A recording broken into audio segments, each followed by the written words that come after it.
Hey, it's time to take a look at another Commodore 64 game, just because I haven't done that in a while. It's called Scramble Infinity, and this is a 2021 release, so a new game that somehow I completely missed. Not that I'm that into the Commodore 64 scene, but yeah, I don't know why I didn't hear about this until now. And this is, not surprisingly, based on Konami's arcade game Scramble, released in 1981. And I think this was actually the first side-scrolling shooter, and it established this new genre of games. And according to the wiki, this was one of Konami's first major worldwide hits, and it of course got converted to every conceivable contemporary console or home computer at the time. And of course, most of the time this was not officially licensed games, they were just kind of rip-offs or clones. And personally, I've never been a huge fan of Scramble. I've only played it on home computers, and I always find that it gets a bit boring quite quickly and also hideously difficult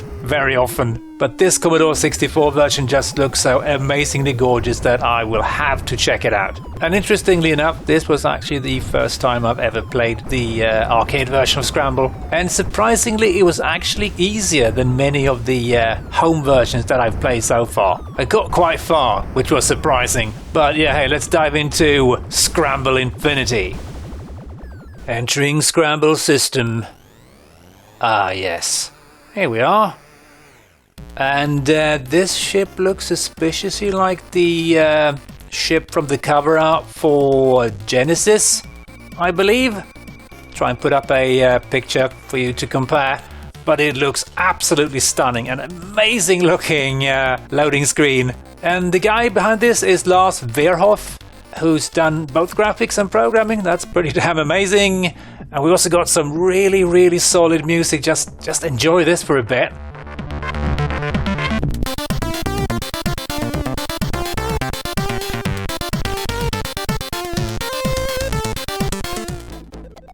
How far can you invade our Scramble system?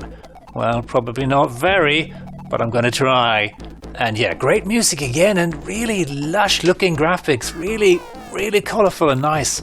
Let's just dive in and look at these graphics. They look really nice. So well done. Really made such good use of the colors on the 64. Looks amazing. And of course we need to blast the fuel pods, because otherwise we will run out of fuel, and that is a bad thing in the future. And I don't think we can separate missiles from lasers, if you know what I mean. When I press fire, I will fire both the two bombs, and a laser shot is fired. And I believe we get more points for these missiles if we hit them in mid-air.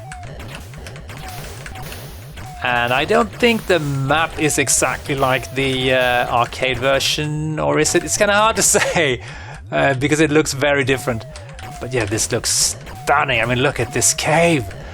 And here's these flippin' annoying UFOs. I hated them in the, I think it was the VIC-20 version that I played. It's like ages ago. I can barely remember. But yeah, that version was a pain. It was so damn difficult. I could get nowhere in it, pretty much. Well, I think we got... we played it at school, and I think we got to the city area, the city level. And then it was just... yeah, there's no way we could get past that. It was so damn difficult. And these flipping asteroids, I hate them as well. Oh man, they are so damn fast. We really need to stay to the left here and keep blasting the fuel. But I gotta say, this is, again, as I said about the arcade game, this is actually quite surprisingly easy, he says, and then get blown up. But yeah, it's not as bad as I thought it would be. I've apparently been playing too many home versions that were just too damn difficult, so this is actually pretty decently balanced in the difficult department. But I still have no love for these meteors at all. One life left. Okay. See if we can get this done. I'm going to try and stay to the left and bomb the ever-living crap out of everything. We can't destroy the meteors, of course, which is making me rather depressed. Oh, I think I got it. Extra ship. All right. Was that 10,000 points? I think you get an extra life at 10,000 yen in the arcade as well. So yeah, they seem to be following the arcade fairly accurately here. Oh, shit. Yeah, I hate these asteroids. I even hate them more than the UFOs, really. But I'm not going to give up just yet. We're going to carry on. And I remember there was one version of this for the Spectrum that was called... yeah, Penetrator. Yeah. It's a bit of a rude name, isn't it? But yeah, it was pretty good as I remember it. Damn hard. It looked quite different compared to this and, you know, to Scramble in general. I think it was using vector graphics or something, or maybe I'm just misremembering. But I played that a fair amount. I got that on a compilation, 10 mega games or something I think it was called. And I quite enjoy that one. And you could make your own levels, which was rather cool. And I think that was published by... oh, I can't remember. I just can't remember at all. No, hang on, Melbourne House, I think. Okay, let's see if we can get some... oh yeah, we got an extra life here. This is going pretty nicely. It's time for the super annoying bastard meteors. Even if I really stay back to the left, there's not much time to dodge these flying bastards. Astro bastards. I think I did get to the city level in the arcade version, which surprised me to no end because, yeah, again, I've never been good at any version of Scramble that I've played. And again, I've never been particularly fond of it either, so... and I suppose this version kind of suffers a little bit from the flipping hell. Same problem, it does get a little bit repetitive, I must admit, even though it does look absolutely gorgeous and sounds great. And I'm not gonna give up until I get to the city level, I'm just not. Because I want to see how that looks. Probably amazing, right? No, you bastard meteor arseroid! Oh, come on! Thankfully the missiles don't launch when there's UFOs on screen. I'm pretty sure that's going to change on the higher levels, right? I wonder if I can stay low. Maybe I can... oh, and then I hesitate. I just get, oh, what level am I at? This was actually easy to do in the arcade. So we're back in Meteor Country.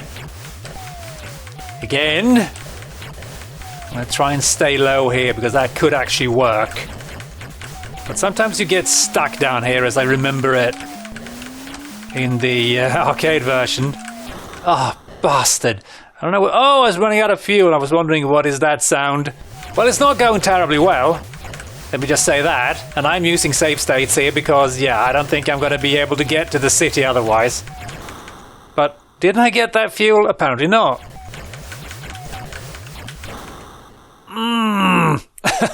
Yeah, that tends to happen. I mean, this version should be easier because the screen is much wider. I should have more time to avoid these things. But on the other hand, I think my ship is slightly slower. So that could be part of the problem here. But let's just focus on trying to get this done. And let's not forget about bombing stuff. I'm just going to try and randomly bomb stuff because I have no idea if I'm hitting any fuel like... yeah, there we go. Yeah, this was fairly short, this stage. Just a bit tricky. So we have reached the city. And this looks very, very nice indeed. It's also, I think, getting rather tricky here. And I have a nasty feeling this game is just going to, when you complete it, it's just going to restart. And everything's going to be more difficult. There's going to be more missiles launching. And things are just going to be exceptionally dire. But the city is surprisingly and refreshingly easy, which wasn't the case in the VIC-20 version, let me tell you. It was hideously difficult. Another extra ship, lovely. Just what I needed for Christmas. Can you please bomb the stupid fuel? Oh! Oh, of course, and I have to start from the beginning. Oh, the pain. Maybe get a glimpse of a stage that I have never seen in any Scramble version. Whatever comes after the city. So that could get interesting. I'm guessing it's not going to be anything nice. Probably something involving tiny, tiny caves with tons of flying saucers. And I just made another snapshot because I'm a filthy, filthy cheater. But I'm also very curious. I really want to find out what's going to happen after this stage here. Oh man, look at this. Look at this! The nightmare! Ah yeah, just what I expected. Tiny, tiny, tiny, tiny spaces. My favorite, really. Come on, go down, go down, go down, go down. Come on, come on, come on, come on, come on. Can I even...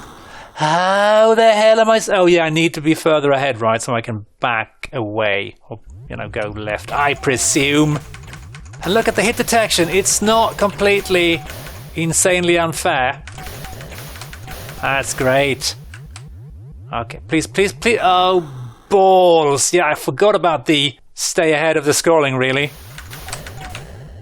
Okay, let's see if we can get this done. Please, please, please, please, please, please.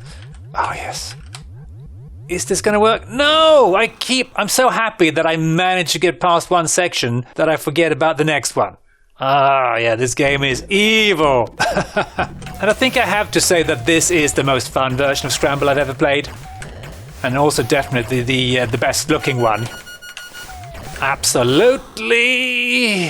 I shouldn't have complimented the game there. It sensed it and murdered me. Well, I'm going to try this one more time, I think. Need to stay ahead of the scrolling here. Come on. And then immediately punch forward and then back again. And crash right into a flashing bastard wall. Really? Didn't I hit that thing? I hate you, fuel tank. I hate you.